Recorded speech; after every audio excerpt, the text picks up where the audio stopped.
علیکم، کیا حال ہے؟ امید ہے سب ٹھیک ہوں گے۔ جی تو میں نے آپ کو وائرنگ کے متعلق کچھ معلومات دی تھی، وائرنگ کی اقسام بتائی تھی۔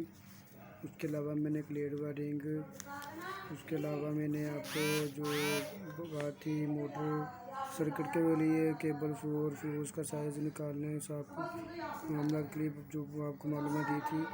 تو آج ہم ایک دوسری معلومات لیتے ہیں، چلیں دیکھتے ہیں ان کے بارے میں وہ کیا کہتے ہیں۔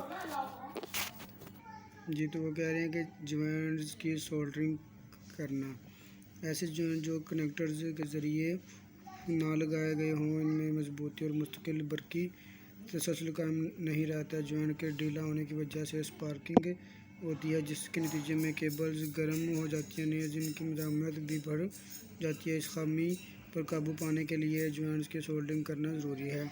سامان: سولڈرنگ وائرنگ، فلیکس، ریگمال، emery paper, cotton waste, joints کی گئی کیبلز، سولڈرنگ آئرن۔ اس کے بعد اس کا طریقہ کار جو ہے وہ جوائنٹ کی سطح اچھی طرح صاف کریں، اس کے اوپر گرد و غبار اور گریس وغیرہ نہ ہوں۔ جوائنٹ چھوٹے سائز کا ہو تو اسے ہیوی ڈیوٹی سولڈرنگ آئرن برقی کاویہ سے گرم کریں اور اس پر فلیکس میرون برونزادہ لگا کر سولڈرنگ وائر پھیر دیں۔ جوائنٹ کی سطح پر راست بلو لیمپ سے گرم کی جا سکتی ہے اگر کر کے اس پر فلیکس لگا دیں۔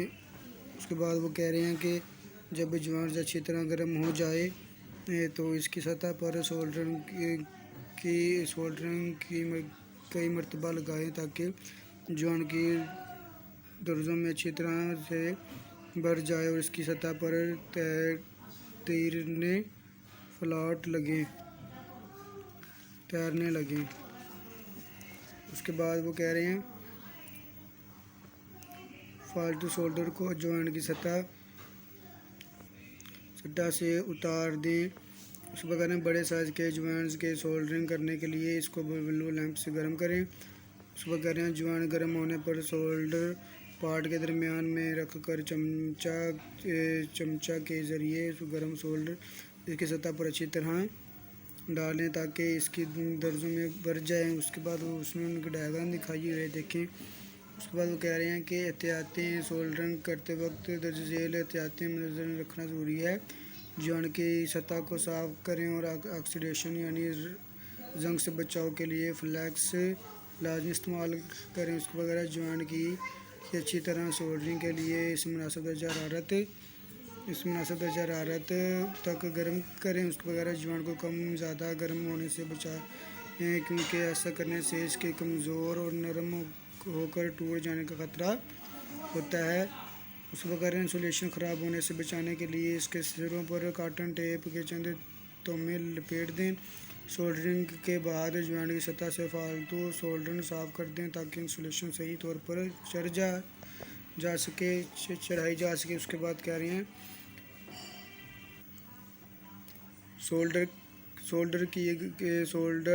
کیے ہوئے جوائنٹ پر اچھی طرح انسولیشن ٹیپ لپیٹ دیں تاکہ اس کی موٹائی کیبل کی اصل موٹائی کے برابر ہو جائے۔ اس کے بعد کہہ رہے ہیں کہ پاور کیبل کے جوائنٹس، یہ تو کہہ رہے ہیں کہ گھریلو وائرنگ میں استعمال ہونے والی کیبلز کو کم پاور والی کیبلز یعنی LT کہا جاتا ہے، جو سنگل کور ٹوین کور 3 کور اور 4 کور ہوتی ہے، جو کہ سنگل کور فیز 220 وولٹ اور 3 فیز 400 وولٹ کے لیے استعمال کی جاتی ہے۔ انڈسٹریل وائرنگ میں استعمال ہونے والی کیبلز میڈیم پاور کیبلز کہلاتی ہیں، جو کہ سنگل کور ٹوین کور 3 کور ہوتی ہیں۔ یہ 660 وولٹیج گریڈ والی کیبلز ہیں۔ یہ کیبلز آرمورڈ اور نان آرمورڈ ہوتی ہیں۔ آرمورڈ کیبلز میں کیبل کو میکینیکل نقصانات یا حادثات سے بچاؤ کے لیے اسٹیل کی پتری لپیٹی جاتی ہے، جبکہ نان آرمورڈ کیبلز میں بیرونی طور پر حفاظتی خور یعنی شہد استعمال کی جاتی ہے۔ LT پاور کو جوڑنے کے لیے عام مثلاً سیدھا بلدار جوڑ، دوہرایا سیدھا جوڑ وغیرہ لگائے جاتے ہیں، جبکہ میڈیم پاور کیبل کے لیے مناسب انتظامات کیے جاتے ہیں۔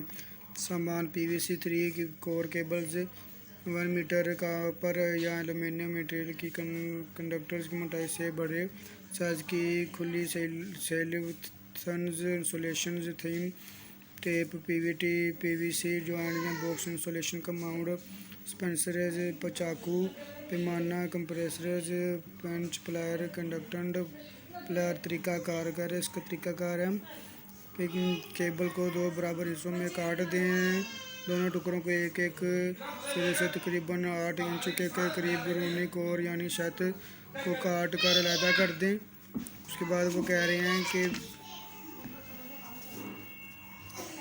بیرونی کور یعنی چھت اتارنے کے بعد اس کے سرے پر کاپر کی بائنڈنگ وائر کے چند چکر لپیٹ دیں۔ اس کے بعد وہ کہہ رہے ہیں کہ دونوں ٹکڑوں کو تینوں کوروں سے 6 انچ تک پی وی سی انسولیشن کو اتار دیں اور ان کے درمیان فلر یا پی وی سی مٹیریل کو بھی ہٹا دیں۔ اس کے بعد وہ کہہ رہے ہیں کہ ہر کور سے انفرادی طور پر تقریباً 2 انچ تک انسولیشن اتار دیں۔ کنڈکٹرز کو تھنر کے ذریعے اچھی طرح صاف کریں۔ کاپر یا ایلومینیم کی 4 انچ لمبی کنڈکٹر سے قدرے کھلی سلیوں یا فیرول کے اندر جوڑے جانے والی دونوں کیبلز کے سروں کو ڈال دیں۔ پیچ پنچ پلائر یا کمپریسر سے 4 مقامات پر دبا دیں تاکہ کنڈکٹر سیلو یا فیرول سے باہر نہ نکل سکے۔ دیکھیں میں نے اس کی ڈائیگرام بھی دکھائی ہے۔